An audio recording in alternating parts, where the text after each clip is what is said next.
বাঁচাও।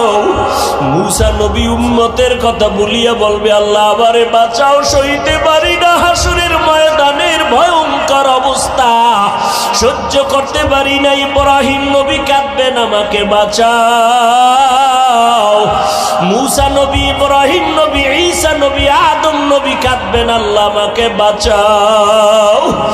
আমার আম্মা জান বলে, নবী তখন আপনি হাসরের ময়দানে কি করবেন?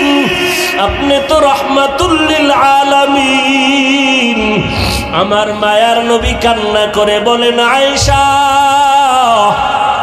ওই সময় আমি উম্মতের ভুলে যাব না রে আয়েশা, আমি তখন আমাকে বাঁচানোর চিন্তা করব না, আমি তাৎক্ষণিকভাবে আমি মাকামে মাহমুদে মাওলার দরবারে সিজদায় পড়ে যাব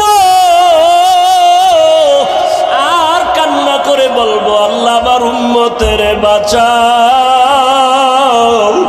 ও আল্লাহ আমার উম্মতের কই, আমার একটা উম্মতের যেন জাহান্নামে না যায়, জাহান্নাম থেকে বাঁচাও। আমার একটা উম্মত জাহান্নামে গেলে আমি জান্নাতে যাব না।